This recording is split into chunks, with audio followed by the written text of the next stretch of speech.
இதற்கு மேல் ஐயா பாட்டாளி மக்கள் கட்சியின் தலைவர் திரு அன்புமணி அவர்களின் பாசத்திற்குரிய திரு குரு ஆசி பெற்ற கடலரசனின் ஆசி பெற்ற நம் பாட்டாளி மக்கள் கட்சியின் சொந்தங்களே, அண்ணா திராவிட கட்சியின் சொந்தங்களே, இந்திய ஜனநாயக கட்சியின் சொந்தங்களே, பார்க்கவ குல சங்கத்தின் சொந்தங்களே, உங்கள் அனைவரையும் சந்திப்பதிலே மிக மகிழ்ச்சி அடைகின்றேன். குன்னம் என்றாலே நம் நினைவுக்கு வருவது, ஐயாவின் நினைவுக்கு வருவது உங்களுடைய பாசம்தான். ஐயா பாரிவேந்தருக்கு உங்களுக்கு எப்போ பார்த்தாலும் சொல்லுவார், குன்னம் என் இதயத்தில் இருக்கிறது, குன்னம் மக்கள் என் இதயத்தில் இருக்கிறார்கள், அவர்களுக்கு நாம் ஏதாவது சொல்ல வேண்டும். சென்னை அதாவது பெரம்பலூரில் அவர் எம்பியாக இருந்தாலும் நான் பெரம்பலூரின் எம்பியை விட இந்த மண்ணுக்கு ஏதாவது செய்வதிலே ஐயாவுக்கு மிகுந்த ஒரு பாசமும் நட்பும் இருக்கிறது, கடமை இருக்கிறது. காரணம் என்னவென்று கேட்டால், ஐயா கட்சி தொடங்கிய அதிக வாக்கு கொடுத்தது இந்த குன்னம் தொகுதி. அதனால ஐயாவுக்கு குன்னத்தின் மீது மிகுந்த பற்றும் பாசமும் இருக்கிறது. நீங்கள் எதை கேட்டாலும் செய்ய ஐயா தயாராக உள்ளார்கள். ஐயா மட்டும் இல்ல, இன்னைக்கு தேசிய அளவில் மோடிஜி ஐயாவை பார்க்க முடியும், பேச முடியும், உங்கள் குறைகளை எடுத்து சொல்ல முடியும், உங்களுக்கு தேவையானவற்றை ஐயாவால செய்து கொடுக்க முடியும். அதுல நமக்கு எந்த குறையும் இருக்காது. அதே மாதிரி எடப்பாடியார் பாத்தீங்கன்னா பார்த்தாலே தெரியும், சிரிச்சா போனவர், அவர் எவ்வளவு அன்பானவர், எவ்வளவு எளிமையா பழகக்கூடியவர். நம்ம கட்சியோட முதல் கொள்கை என்ன தெரியுமா, ஒரு விவசாய குடிமகன் தமிழ்நாட்டை ஆள வேண்டும். இதை சொன்னது யார்? ஐயா 15 வருஷத்துக்கு முன்னாடி இந்த நம்ம கட்சி கொள்கையில ஒண்ணு, அதை நிறைவேற்றி தந்தவர் எடப்பாடியார். அதுக்கப்புறமா ரஜினிகாந்த் ஐயா வந்தாங்க, அவங்களும் சொன்னாங்க. ஆனால் இதையெல்லாம் தாண்டி முன்னால படித்தவர் ஒரு தீர்க்கதரிசி, தமிழ்நாட்டை ஒரு விவசாயி ஆளப்போகிறான் என்று சொன்னவர் ஐயா பாரிவேந்தர். நமக்கெல்லாம் தெரியும். ஏன்னா நாங்கள் இந்த தொகுதியில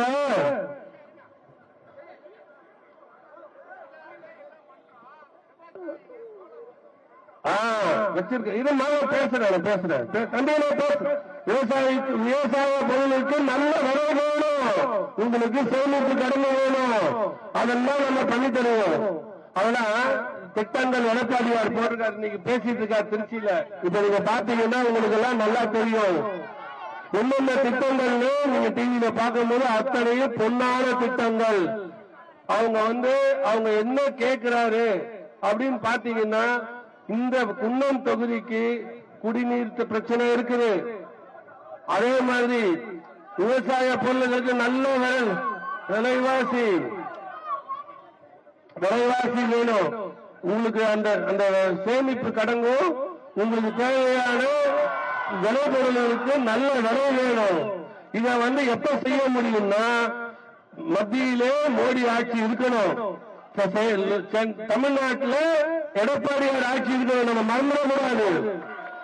ஏன்னா இன்னைக்கு என்ன நடந்துட்டு இருக்குன்னு பாத்தீங்கன்னா, ஒவ்வொரு பிரச்சனையும் சட்டமன்றத்திலயோ இல்ல பார்லிமெண்ட்லயோ போய் பேசும் போது பிரச்சனை மட்டுமே நடக்குது, மக்களுடைய குறைய யாரும் பேசணும் அப்படின்னா இங்க எடப்பாடியார் இருக்கணும், அங்க திரு மோடி அவர்கள் இருக்கணும்.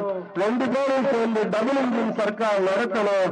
ஏன்னா இந்த இந்தியாவுடைய வளர்ச்சியும் தமிழ்நாட்டின் வளர்ச்சியும் ஒரு ஸ்பீட்ல போகணும். நீங்க எல்லாம் பைக் வச்சிருப்பீங்க, அப்ப பைக்ல ஓட்டுவீங்க. ஒரு வண்டி ஒருத்தர் ஸ்லோவாகவும் ஒருத்தர் ஸ்பீடாகவும் போனா டபுள் இன்ஜின் சர்க்கார் மோடி எதை சொல்றாரு, அப்ப எப்படி வண்டி போகணும்? அப்ப ஒருத்தர் பின்னாடி இருக்கணும், ஒருத்தர் முன்னாடி தந்துங்கிறாங்க. அப்படி எல்லாம் போகாது. ஒரு பைக்குக்கு ஒரு இன்ஜின் வச்சு நல்ல ஸ்பீடா போனீங்கன்னா பசங்களுக்கு தெரியும், அப்பதான் அந்த கிரிப்புக்கு நமக்கு. அந்த மாதிரி ஒரே தமிழ்நாடு இந்தியாவும் ஒரே நிலைமை பயணிச்சாலும் நம்மளுடைய சிந்தனை, தேசிய சிந்தனை நமக்கு தமிழ்நாடு முக்கியம். அதே தேசிய பற்று, இந்தியா நல்லா இருக்கணும். அவங்க யார் என்ன பண்ணாலும் எல்லாம் சேர்ந்ததுதான். இப்ப நம்ம தமிழ்நாட்டை பிரிச்சுட்டு வந்து தனியா ஒரு நாடாக்கி ஒரு பார்டர் போட்டு நம்மளால பண்ண முடியுமா? இன்னைக்கு இத்தனை பிரச்சனையை பேசுறாங்க. நம்மளோட திமுக என்ன சொல்றாங்க? எனக்கு வேண்டாம், நாங்க தமிழ்நாடு தனி தமிழ்நாடு மாதிரி எல்லாத்துலயும் ஒன்றிய அரசுன்னு சொல்றீங்க. அது எப்படி அது தேசிய அரசு ஒன்றிய அரசுன்னு சொல்றீங்க? ஆனா நமக்கு தேவை பாதுகாப்பு. நம்மள நீங்க வேணா இன்னொன்னு சொல்லுங்க, உங்களுக்கு நான் சொல்லி தர்றேன். என்ன சொல்லணும்னா, இந்தியாவை தமிழ்நாடு ஏன் நீங்க குறுகி நிக்கிறீங்க? ஐயா பாரிவேந்தர் அதான் சொல்றாரு, உங்களுடைய குரல் என்ன ஒழிக்கணும்? அங்க ஒழிக்கிறேன் டெல்லியில. டெல்லி வரைக்கும் போகக்கூடிய தில்லி யாருக்கு இருக்கு? தமிழருக்கு இருக்கு. அதற்கு நீங்க என்ன பண்ணணும்? நீங்க பண்ணுங்க. அதை விட்டுட்டு தனியா கொடுன்னு பிரிச்சு நம்ம வாழ்ந்து என்ன பண்ண போறோம்? அதை இப்ப ஒவ்வொரு ஊரா குளத்தை தனி ஒரு மாநிலமாக்கி இருக்கு. சிஎம் போட முடியுமா? போட்டா நல்லா இருக்குமா? நல்லா இருக்காது. நம்மளுடைய பார்வை தேசிய பார்வையா இருக்கணும். தேசிய பார்வையில தான் இன்னைக்கு எத்தனை ஆயிரம் கோடி. அன்னைக்கு மோடி மீட்டிங்ல சொல்றாரு, இது வரைக்கும் கொடுத்தது 14 லட்சம் கோடி கொடுத்திருக்கேன். அந்த 14 லட்சம் கோடிக்கு கணக்கு கேட்டா யாரா கணக்கு கொடுத்தாங்களா? பணம் வரணும்னு ஒவ்வொரு வாட்டியும் என்ன சொல்றாங்க? பணம் வரவில்லை. அது இல்லாம 5 லட்சம் கோடி கடன் வாங்கி இருக்கிறாங்க. அதுக்கும் என்ன சொல்றாங்கன்னு நமக்கு தெரியல. நம்ம எல்லாம் சிந்திச்சு பார்க்கணும். ஒரு என்ன திட்டங்கள் போடுறாங்க, அரசாங்கம் என்ன, அரசாங்கத்துக்கு எது தேவை, மக்களுக்கு என்ன தேவை? முதல்ல நமக்கு தேவை குடிநீர், சாலை போக்குவரத்து இருந்தாலே ஆட்டோமேட்டிக்கா நமக்கு நல்லா இருக்கும். விவசாய விலைகளுக்கு நல்ல விலை பொருள் கொடுக்கணும். நமக்கு தேவையான கல்வி, சுகாதாரம், மருத்துவம் இதெல்லாம் கொடுத்தாங்கனாலே நம்மளுடைய மூளை நல்லா வேலை செய்யும்.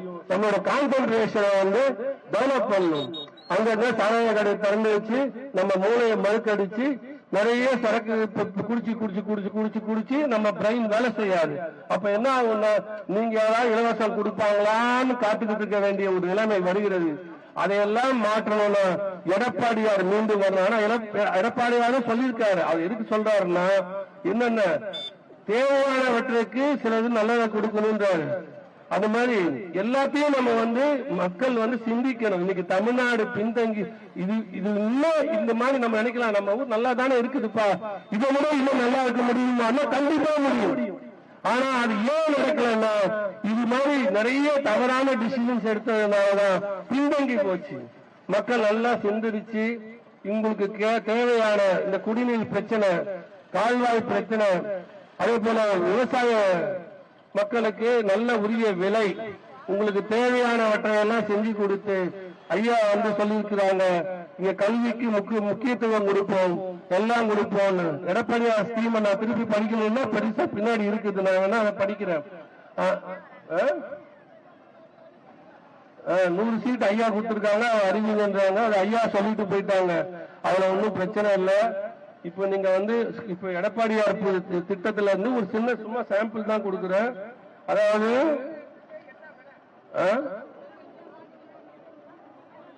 நீங்க தான் நினைக்கணும். அதிமுக சார்பில் முதல்வர் இபிஎஸ் அவர்கள் வெளியிட்டிருக்கிறார். அவர் நிறைய கொடுத்திருக்காரு. அதாவது பாத்தீங்கன்னா, மகளிருக்கு கட்டணம் இல்லா பேருந்து மாதிரி ஆண்களுக்கும் கட்டணம் இல்லா பேருந்துன்றாரு.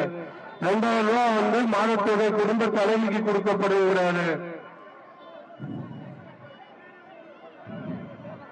அம்மா வீடு கட்டும் திட்டத்துக்கு பணம் கொடுக்கணும். அதே போல நரேந்திர மோடி ஐயா அவர்களும் சொல்றாங்க.